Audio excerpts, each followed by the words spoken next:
Remember when we drafted best ball teams and it was all hope and promise and opportunity and the $2 million we could win? Well, now this show is something else. Now this show is about eating shit because we made crappy lineups. Let's do the GPP Monday lineup review. I suffer from a debilitating condition known as atropic chalkitis. Peter's one of the greatest depositors I've ever seen. Trust the process. Let's go. Let's go. I got auto matched with Levitan. This is bullshit. If I just go the other way in that 66, I win all the money. All the money. If I had 150 lineups, I'd win too. Process over results. Illuminati make a bitch go crazy. I don't know which one of these my baby. Bust down AP, cold spot bullets in your head like KD. Bust it, bitch go bust it. And I had 10 pints with me in Russia. Hey everyone. Good morning, GM. It does indeed feel good to be back. The Chalk Donkeys are thriving. Phila does point out that CMC boys didn't get there, but for the most part, the Chalk Donkeys had themselves a day yesterday, a true day. It seemed like we were going to hold them off. Things were chilling. And then it was like, no, Michael Pittman gets in the end zone. No, Travis Kelce goes nuclear. No, Saquon goes nuclear. It was one of those days where us contrarian GPP bros just need to live to see another day. But I am excited to be back for this show. There's something humbling about the immediate feedback loop of DFS. Like I said, with best ball, we could just say whatever the hell we want, and we don't have to pay the piper for months. With DFS, no. You get to see how wrong you were immediately, and that's what we're going to do today. Hopefully some of you guys had a nice week, but we'll brush it off. We'll pick ourselves up by the bootstraps, and we'll rally for week 2. So lots of comments about Tilt Space. We did do Tilt Space last night. If you guys didn't, I made multiple announcements, Discord, the YouTube posts, on Twitter. We're doing it on Get Playback. I'm working with them right now to see if there's a replay function. But as of now, I do not believe there's a way to watch it back, but we're going to work on that for you guys. But a ton of fun yesterday on Tilt Space, getting to watch the games in real time and not have to try to guess what was happening. So we're going to keep tweaking that, but I have the link down below. You guys can bookmark that room and just make sure you're following, Leone, Holka, and Joe and I on Twitter, myself on Twitter, and we'll alert you guys to when we're going live. Let's see here. Let me catch up on the chat. GMs all around. GMs. After week 1, my only question is, when do we go back to NFTs? I did just download the Lucky Trader app, so I do get price movements now on the projects I'm in. And based on those alerts I'm getting, we're not going back to NFTs yet. Not yet. You're right. Thank you for reminding me, Diesel Legend. I need to pour the coffee. My wife is shadow banning all my fun mugs. We now just have these very professional mugs, and I can't find where all my fun ones are. I had to dig for my Optobro one yesterday, so this is all you guys get.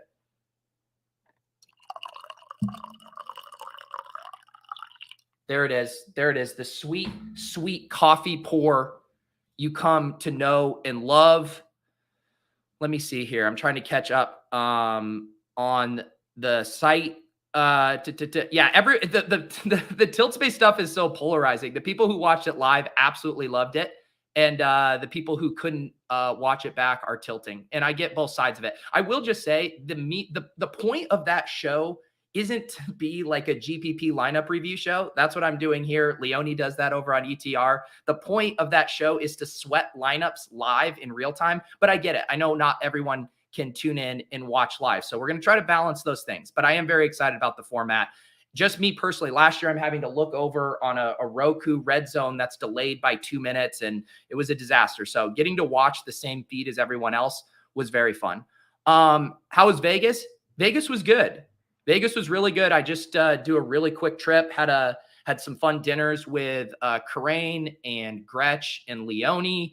We drafted a bunch of teams, including a 10K team. We did a bunch of FFPC main events with the Ship Chasers. It was a great time, but I always feel behind the 8 ball coming back home because not only did I just move into this place and I'm still frantically trying to get unpacked and get things set up, and I've been trying to work on my set, but then we got football ripping again. So I feel behind the 8 ball, haven't been working out, feel like a piece of shit. My lineups are shit, but we're rallying. I can't complain. We get to talk about fantasy football all day. Thoughts on the all-day playbook? I think they're doing some good stuff. We talked to Dave Feldman the other day on Club Top Shot, and I want to talk more about it too. I want to get a poke around a little bit with DK Rainmakers. I'm still a little skeptical about it, but I know Jennings and the Lucky Trader has been going all in on it, and I believe we're going to have a full crew tomorrow night for Club Top Shot. So we'll definitely talk all day and some Rainmakers for those of you who are into the fantasy NFT crossover. Still questions about Tilt Space. I please recommend. So in the Discord, I did an announcement and I posted the same announcement on YouTube. And that link is literally the first link in the description down below. I explain everything with the DFS content schedule. So if you have questions about anything, they are all answered in that post. The only other thing that I'm hoping, I sent an email this morning. I got a contact email over at DraftKings for our rake-free Deposit Kingdom GPP. Hoping to hear back from that. It seems like something might materialize. So really crossing my fingers we can get something going for week 2 with DraftKings, and we will see.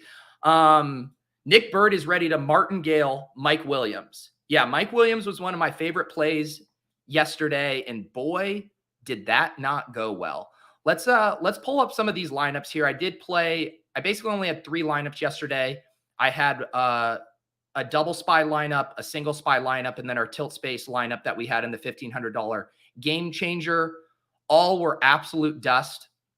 The only lineup, guys, that I cashed yesterday, and you saw in my screenshot, my dollar screenshot, and this goes to show why the Swolecast is the preeminent DFS show. The 50K NFL Week 1 exclusive free contest. We min cash for $1. I mean, this is why the Swolecast is the only first look show that matters. Look at, we just played the best plays. Little Mahomes, some Jahan Dotson, some Justin Jefferson, Dolphins D, easy game. $1 a profit.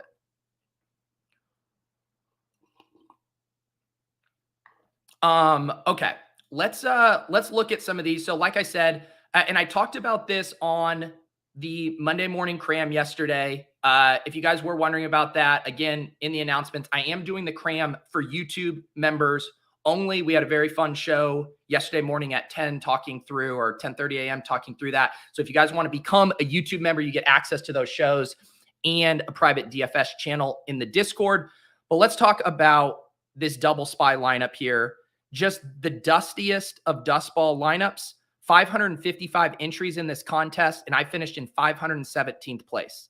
We went full Ricky Bobby on it. Let's see if I have any massive regrets. I did have this one I late swapped, and I can pull up the exact late swap here in a second, but the lineup ended up with Herbert, Dalvin Cook, Mixon, Mike Williams, MVS, Deontay Johnson, Zach Ertz, Randall Cobb, and Lions D. You can tell I'm fresh off of servicing the audio listeners from Best Ball podcast season, because I'm now reading off the entire lineup. So that's for you in a vacuum, podcast listeners. But yeah, let me see what I had. So going early, I obviously had the Joe Mixon and Deontay Johnson mini correlation there. And then I had the Lions D.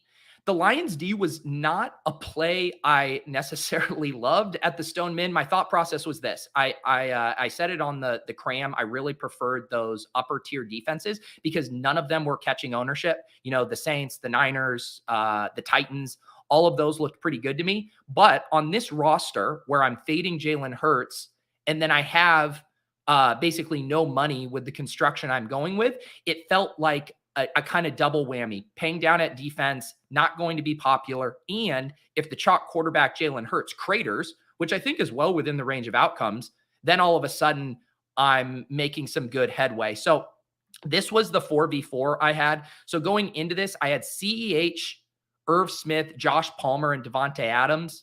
And I pivoted it to Dalvin Cook, Zach Ertz, Randall Cobb, MBS. And when I looked at the ceiling and the ownership, I went from 76 ceiling projection points down to 73, but I went from 31 cumulative ownership down to 24. So it was one of those spots where, yeah, I'm going to sacrifice, a few points of ceiling projection to try to catch up, because after I have a 0 from the Lions, after I have 12.5 from Deontay Johnson, I knew I was going to have to get creative. So late swap doesn't work. MBS is like the only Chief that doesn't get in the end zone. It was a Justin Jefferson game, not a Dalvin Cook game. Zach Ertz is fine at 4,400. Randall Cobb, total dust ball. It is what it is. It is what it is. It was snowflake season. Totally snowflake. Let's see here. Pete, it takes longer to enter 50-50 contests than it does to make the cash lineup. Match your GBP about and break even most weeks.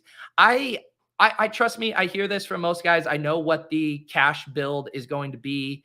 It just really, even just that extra 30 minutes of making the cash lineup and registering it for contests just sounds exhausting to me and not fun, but I hear you. Don't worry. I have set aside my bankroll. I know what I'm doing, and that I can put it all off. It'd be okay.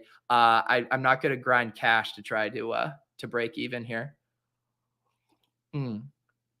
Let's see. A little early for snow in September. I would say so. Let's see what the winning lineup did here in this SPY. I do really like these smaller contests. Going to try to focus on these this year. 20,000 to first with only 555 entries.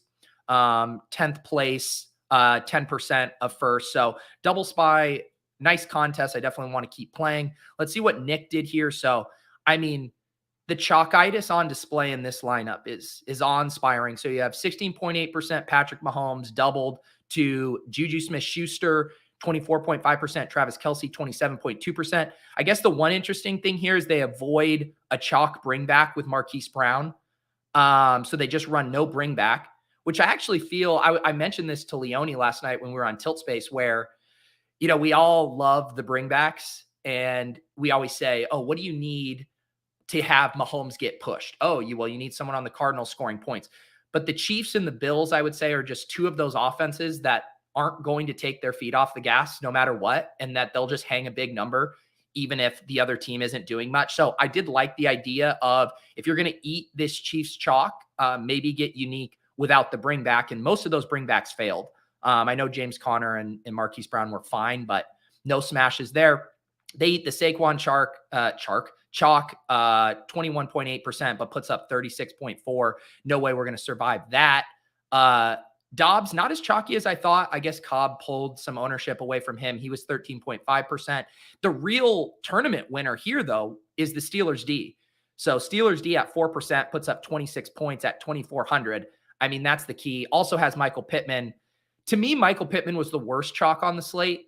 I know he was priced incredibly affordably, but I did think JT was just such a smash pivot off of him, because you were getting direct leverage on Pittman chalk and CMC chalk. And that one actually worked out. And I had him in my other lineup. But yeah, this is just one of those lineups. You look at it and you just say, I'm not going to win. I'm not going to win on weeks like this. Kudos on the Steelers defensive play, though. That was a very nice one. Historical anomalies wants to eliminate defense. I'm torn on that, because I do really think, as with everything, the field is getting generally sharper. They're making less construction mistakes, and defense is one of the one spots where we just blankly know eating the chalk defense is bad, and yet people will still do it. What was the Commanders' defense? What were they rostered? Everyone at the top has Steelers or Dolphins. Let's see if I can find a Commanders.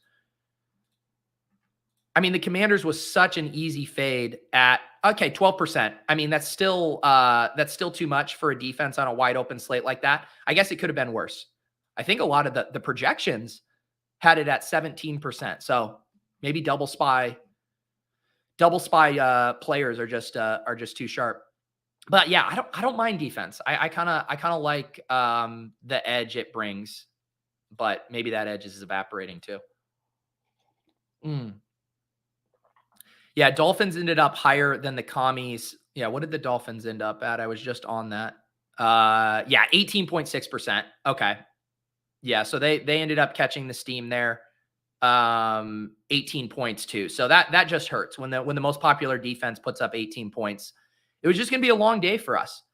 I do see here in this lineup, and one of my bigger regrets is, and this is where you can get in trouble with the second and third level thinking. I saw this play out so many times last year. I always remember the example with, it was a CeeDee Lamb week, or it was a week where everyone was playing Dak Prescott, and yet CeeDee Lamb had low projected ownership. We flip over the cards and CeeDee Lamb is like 19% instead of the projected 9.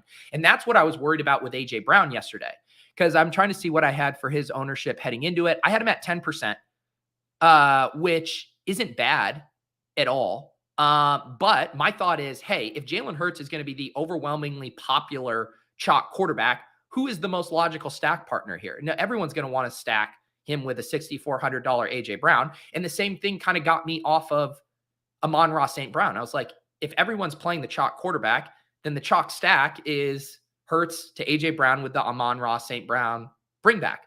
And then you flip over the cards and AJ Brown's at 8.3%. And you're like, wow, I really liked AJ Brown at 8.3%. I thought he was going to be coming in at more in the 15% range. So that felt like a mistake. That felt like a mistake there. Not having that, because all of the pass catcher ownership trailed the Mahomes play and not really the Hurts. I don't know. Maybe people are just more willing to skinny stack or even roll out Jalen Hurts unstacked. But man, missing out on $6,400 AJ Brown in that sweet spot against the Lions, that definitely stings. Man. Yeah, Marco says, how do you feel about CeeDee Lamb now with Rush? I wasn't watching that game much last night, but goodness. I mean, I was worried about CeeDee Lamb before Dak Prescott got hurt. And now I'm even more concerned. Like, that offense feels like it could totally crater right now. So that's not a team I'm looking to invest in heavily. Yeah, let's talk about this. It's Mookie says, I feel really good about Keenan over the steam Mike Williams. I think that was an extremely good call. This was another one of those classic spots where the ownership projection on Mike Williams heading in, they at 6%. And so he became the classic. Everyone says, myself included, Mike Williams is under-owned. We all said this Chargers, Raiders game is going overlooked.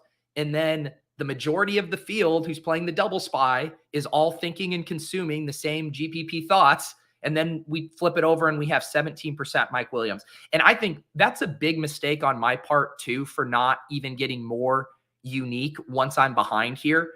I thought getting to the 3% Zach Ertz, the 10% MVS, that would be enough. Partly because I thought Mike Williams was going to be 10 to 12%, but just knowing for a fact that Keenan was going to be lower owned than him, I definitely should have made the pivot to Mike Williams. The problem is he was $1,000 more. And that was a meaningful amount of money on this slate. But I think you're right. It's Mookie. I think I was a slappy playing what I thought was a contrarian GPP play, and yet it was the chalk GPP play. Mike says, I was worried the FBI would be at my front door this morning after rostering Fields yesterday. Luckily for you, Mike, the FBI is far too consumed with best ball exposure, screenshots, and tweets right now that they'll never get to you. I mean, if you rostered Justin Fields yesterday, you're completely in the clear. You basically have immunity, full asylum. You're good, dude. You're good. Looks like a lot of people played Devonta Smith with it. Yeah, and so he was at 5,500. What did Devonta Smith end up percentage-wise? Because he was kind of like the direct pivot to positionally off of the Michael Pittman chalk.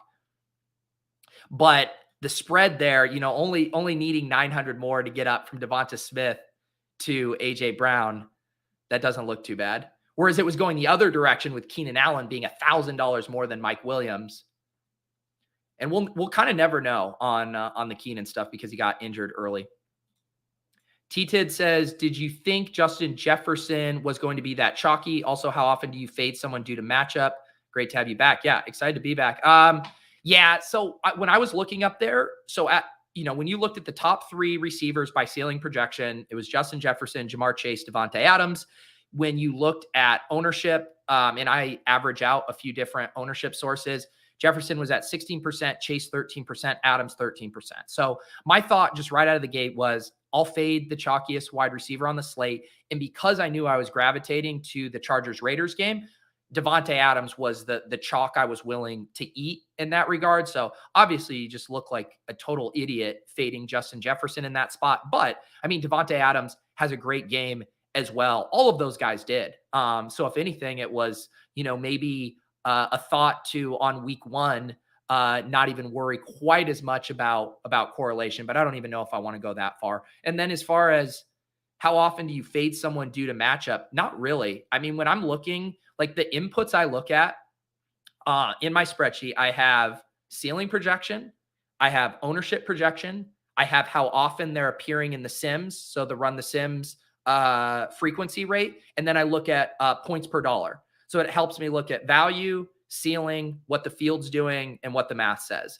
And those are really the only 4 factors I'm looking at. Because again, the thing we always think about with matchup, right? If you're using good projections, a tough matchup or a low game total is already baked into the projections. So you don't want to double count. If the field is already fading that guy and they have a low ownership, well, that's already being baked in. And so I don't think you want to make another decision outside of those inputs, which do, as far as for me, factor in almost everything I need to know.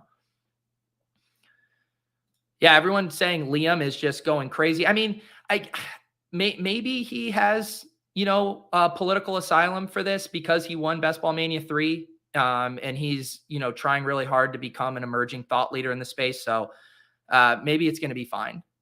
It's like when the government ruled in favor of Edward Snowden, but he still does have to live in Russia despite that landmark court ruling going in his favor. I think that's kind of what it is with Liam. What I'm saying is, Liam, you need to move out of the country.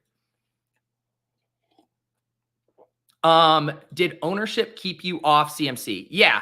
I had Christian McCaffrey at 24% ownership, Jonathan Taylor at 13%. And like I said, I just loved the JT play. And I'll pull up my other SPY lineup that did have JT because basically you were paying an extra 600 to get up to JT, which is why I think he was so much lesser owned than CMC. And then the field was tripping over themselves to play Michael Pittman. So if Jonathan Taylor captures most of the touchdowns or the production there, then you're getting a double whammy on both the CMC and Michael Pittman drafters there. So yeah, I felt good about that play. That was one of the few things I did feel good about.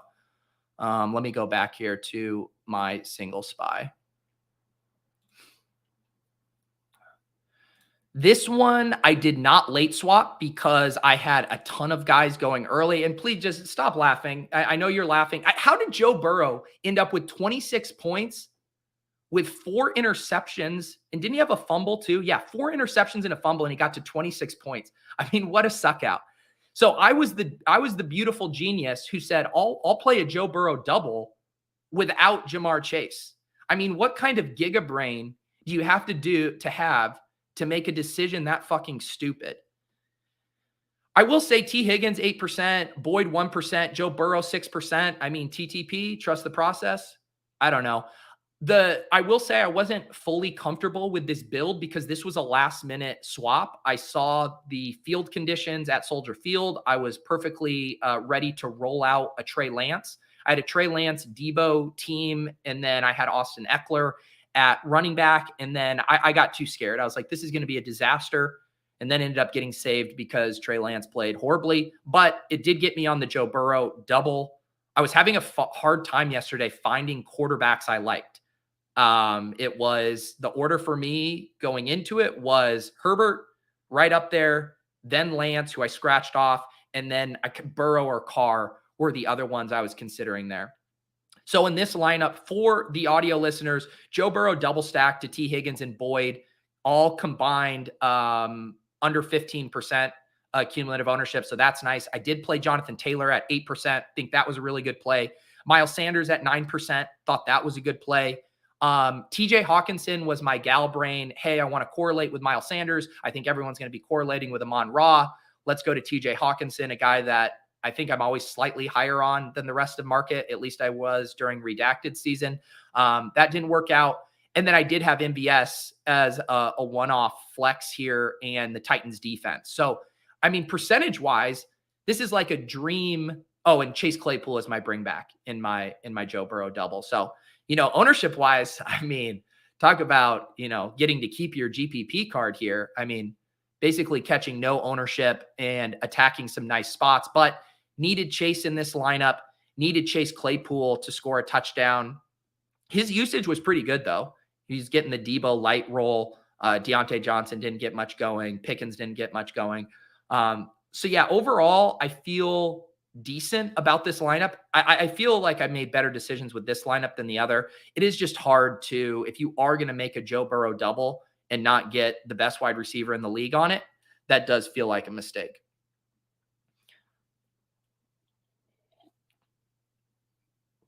Justin, how did Henry look for me? So, yeah, I had him with the third. And when I say I had him, looking at Leone's ceiling projection, Leone had him with the third highest ceiling projection and kind of middle of the road ownership. The Sims did not like him. He was showing up in the Sims 9% of the time, had an ownership of 13%. So whenever there's kind of a huge discrepancy there, that's a bit of a red flag for me. The other red flags, though, were Najee and Saquon. So worked out well on the Najee there with the Sims, not so much with Barkley there. And I mean, Barkley was a fascinating case study coming into yesterday too, because even in season long, there was hesitation to put him up there with CMC and JT, even though if you assured yourselves full health, he's fully back, like he should have been there. And then we got that confirmed yesterday. But the DFS field jumped on that price at 6,100. I think that's why he caught so much ownership. I think if he was up in the 7K range, or even like the Alvin Kamara 7,600, I bet he stays way more in check. But at that price, it was definitely worth taking a peek for everyone. Let's see. I'm catching up on the chat. Ori wants to know if I'm ever going to help Davis get better at Twitter. I mean, Davis is a great shit poster right now. Davis balances his range with true shit posting, but then earnestness and jokes. It's a big chaotic energy from Davis's feed. I personally love it. But yes, if Davis wants to hit me up for lessons, I'm happy to do that. Let's see. We're getting a Vegas question. When you're out in Vegas with Pat and Mike, do you guys talk about lineups before? Or do you just wait till lock to see how the other guys constructed? Yeah, we have a group chat where we talk about lineups on Sundays. And we share lineups and ideas. But no, we weren't talking about DFS in Vegas.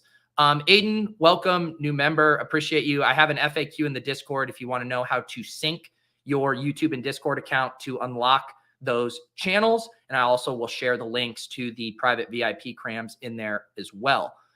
FF Doom, no, I have not found Mike Williams. I put out an Amber Alert, and we're still waiting to identify him. Trying to catch out on the chat. This is what happens. I start talking, and then I get buried in chat messages. Burrow double without Chase. That is next level thought leader. Yeah, not the kind of thought leadership we want to be doing. Yeah, the fact when I was looking at Hurts's stat line and saw that he didn't have a passing touchdown, I was like, how the hell did he score that many points? But I guess that's why we love the Konami code. How bad is the Higgins injury? You'd have to tell me. You'd have to tell me. I have not seen updates on that. More tilt space questions. Yes, that's another element we're working on. The reason it isn't defaulting to that is because you are logging in with the cable provider. They have relationships with those networks. So if you were to pull up like a comment and one of you guys said something awful, which sometimes you guys are known to do, then all of a sudden there's a trickle down effect of they're responsible and that chat is on their broadcast. So there's screen share issues.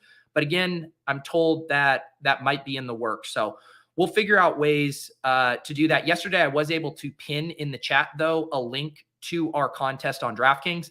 And then a bunch of people were able to pull that up as well. So a little workaround fix for now. Yes, guys, I can only answer the tilt space question so much, but I hear you. We're working on it. We are working on it. Higgins is a confirmed concussion.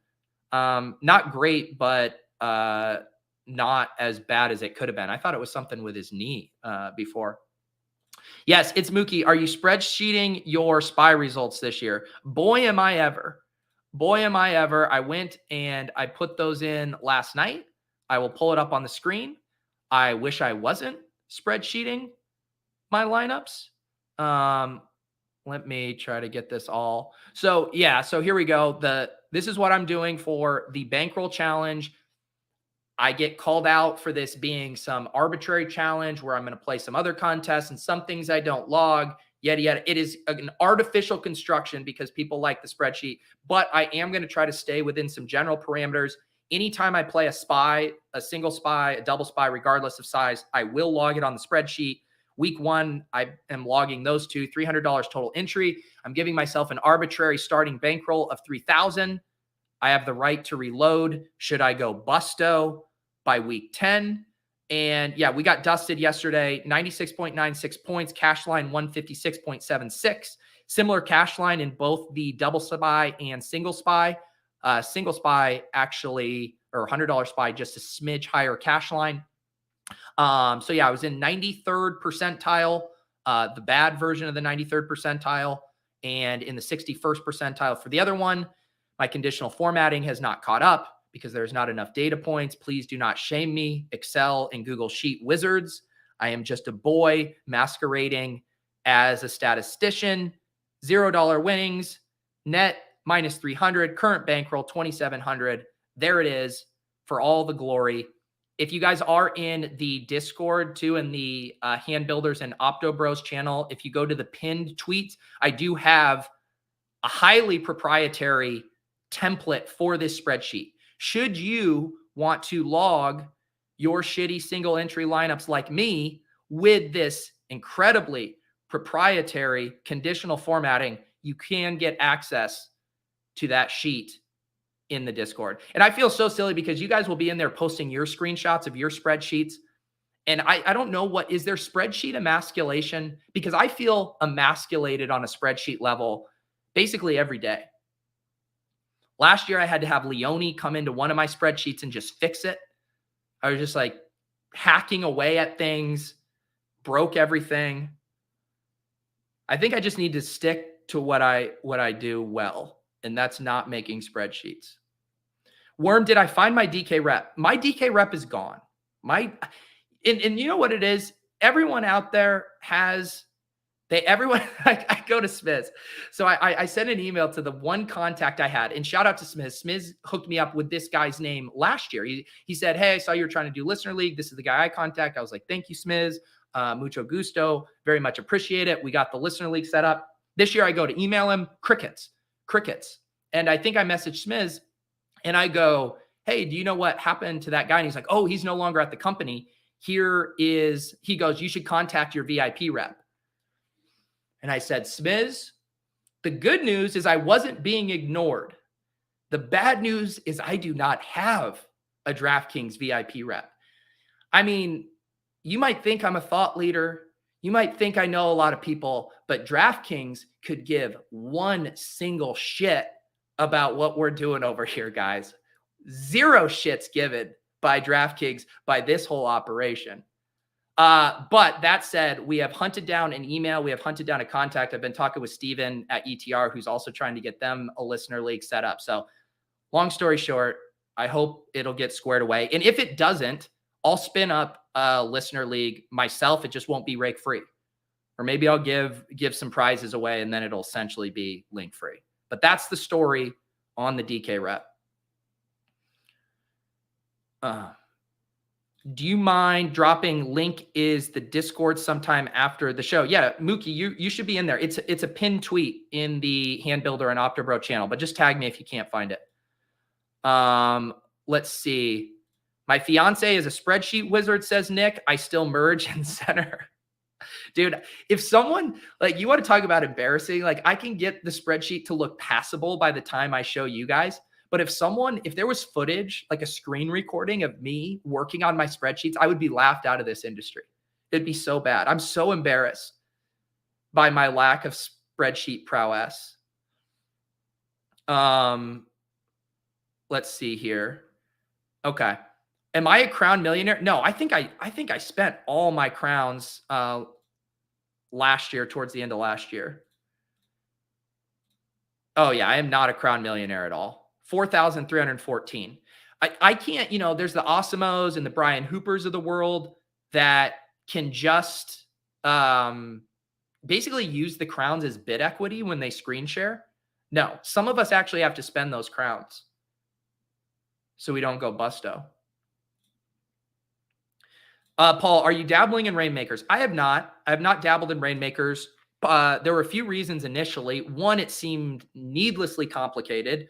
Two, it's really, really hard to find time to do other stuff, especially when I'm so behind the 8 ball. That said, I've been hearing some good things about it. I know the Lucky Trader guys and Jennings and Smiz are obsessed with it. They were trying to get me in on it. So maybe I'll take a peek. Maybe I will take a little peek. Someone did ask me in the Deposit Kingdom Discord to create a DK Rainmakers channel. So that is now in there as well in the NFT section. I do need to do breaking news though. In the Deposit Kingdom hierarchy, there's basically like announcements, housekeeping, general stuff. Then there's stuff for the shows and the private gated channels. And then there was NFT grouping. And then there was fantasy sports. And I do want to announce, I did flip fantasy back over the NFT section. There was a flippening in the Discord that happened yesterday when I created that DK Rainmakers channel. I said, this has gone on too far. There's only so many, conversations spread out over 1 week about the Pudgy Penguins before I move the hot best ball channel and the hot DFS channel over it. So it has been flipped. NFTs, do your thing. Send us on another moonshot bull run and I'll put you back up there. But for now, fantasy football is king. The Discord has been flipped on its head. Justin says, oh, I'm glad you asked this one. Who is the one play this week looking back seems more obvious now? So I mentioned this one on the Tilt Space last night. I am mad that I wasn't on Antonio Gibson because Antonio Gibson checked off so many things. And let me see if I can find a lineup too, just to make sure. Yeah, let me pull this up here. So Antonio Gibson comes in at 6.4%. He puts up 20 points, but even if we just hide how many points he put up, think about this way. So we have the Commanders defense, who's going to be popular. Granted, they don't come in quite as popular. We knew that Jahan Dotson was going to be a very popular punt play. We know that the Jags defense isn't good. We know Brian Robinson isn't playing. And if they have a positive game script, as much as they like JD McKissick, we knew Antonio Gibson was going to have a much higher touch projection than usual, and he still caught a decent amount of passes. So that was one in that mid-tier range, especially when Miles Sanders was catching just a teeny bit of GPP bro steam. The Antonio Gibson play at 5,800 was a play I was like, man, I really wish I would have included him in my player pool, and I didn't even give him a thought. And so that was the one that I was like, if I really kind of think through the various angles, I would like to end up on him more. Because even projection wise, he was the highest projected player under 6K, even more so than Miles Sanders. And again, it was one of those things where Miles Sanders early in the week was projecting for 4% ownership. Also, I didn't even update my ownership yesterday morning. I'm still looking at my numbers from Saturday night. So that's also on me and me being sloppy, but normally I catch some of that movement. So yeah, I'm sitting looking at Gibson at 10 and Sanders at 4, and they ended up getting flipped late in the week. And so I do think if I could do it over again, instead of kind of forcing that Sanders Hawk mini, I would have played Antonio Gibson and Christian Kirk, I think is a mini I would have got on, and that would have worked out pretty well.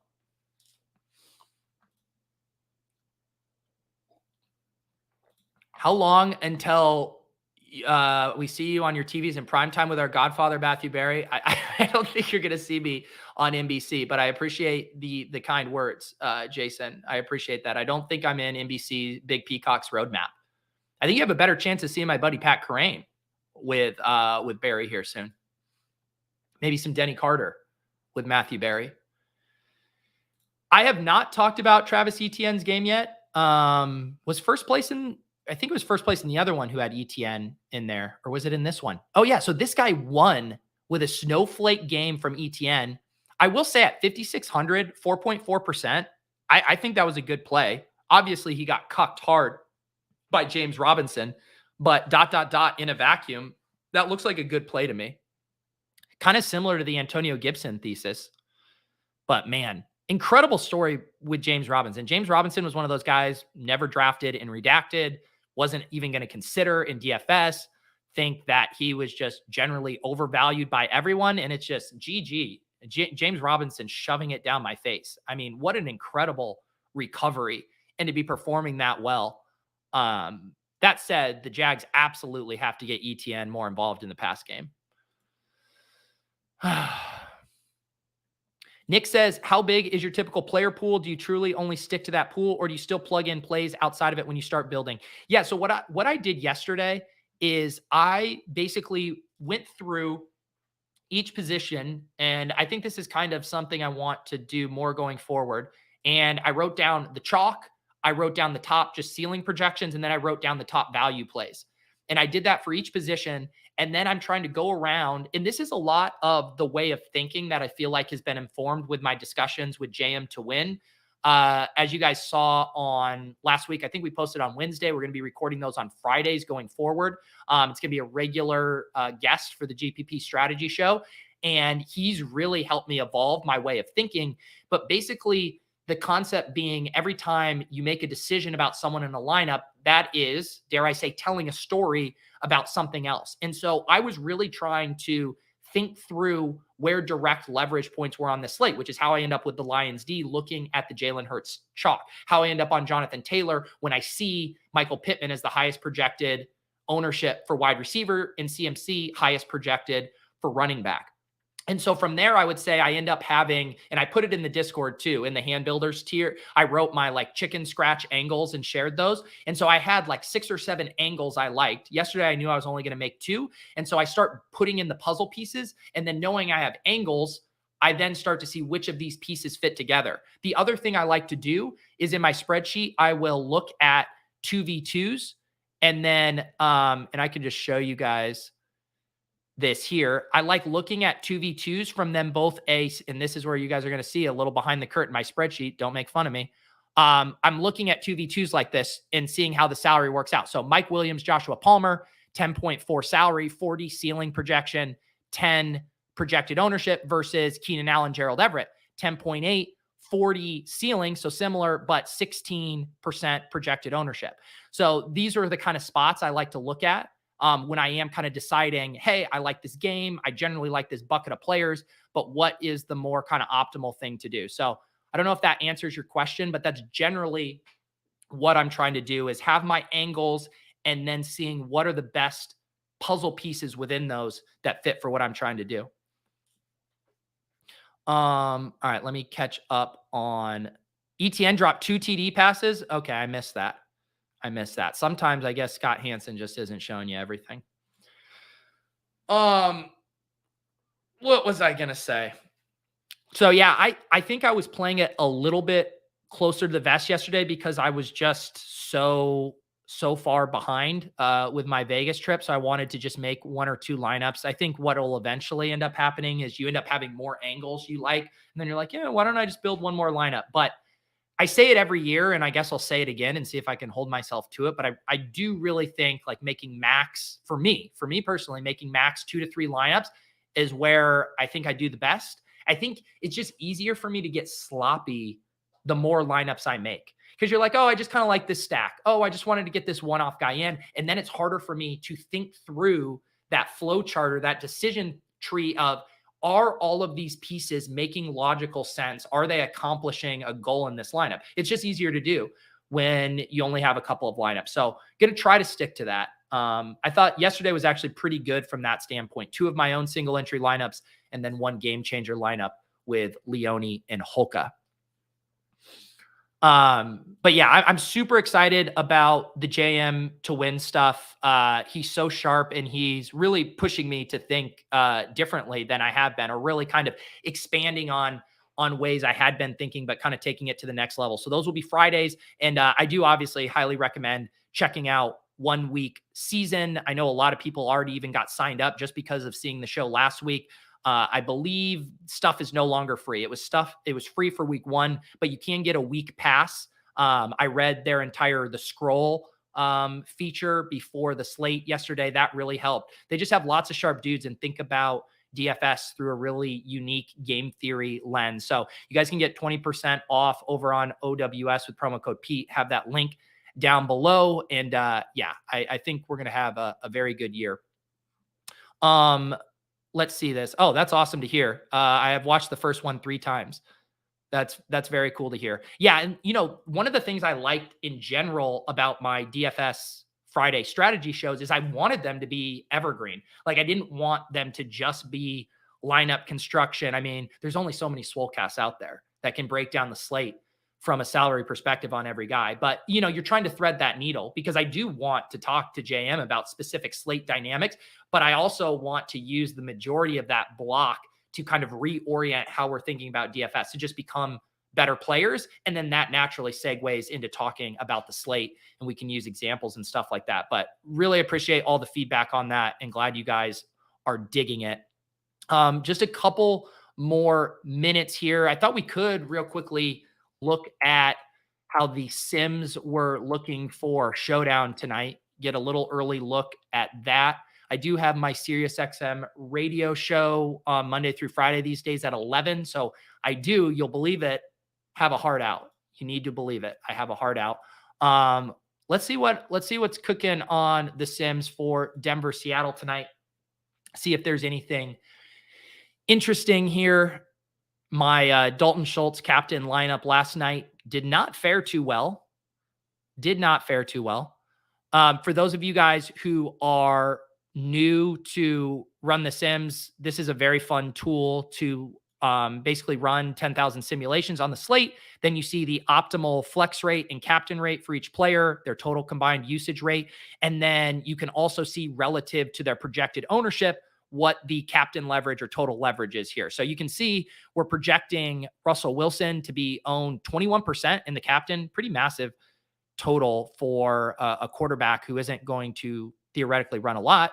I'll stop editorializing, but you see he's only showing up in the optimal 17.6%. So you're not getting any leverage there relative to his optimal frequency. So kind of just a quick screener to see which guys should potentially be fades. You can see Cortland Sutton is also going to be incredibly popular tonight. Rashad Penny looks nice. Rashad Penny only be 6.2% in the captain, yet showing up with an 11.7% captain rate. And then you can go over and look at the custom lineups. This spits out the lineups that are appearing with the most frequency in those Sims. And then you can also see the product ownership, which is really helpful. So you can go all the way down to right here and see, okay, 43.8. We see this Jerry Jeudy 1.5. Not only will a 1.5 be pretty unique on its own, but you're also playing some unique guys. It looks like Brandon McManus, Travis Homer are keeping the product ownership down there. I kind of like the Travis Homer play, right? Because I really doubt Kenneth Walker is going to play. And I mean, Homer should have a decent third down role. I'm trying to see what Justin has him projected for as far as a receiving market share. Yeah, 6%. So just a smidge higher. He even has DJ Dallas working in. And this is the other great thing about the Sims. Like if you want to IKB it and be like, no way, Travis Homer is getting all this passing work and DJ Dallas isn't, you could go, all right, I'm going to take DJ Dallas down to 0. I'm going to bring him up to 11.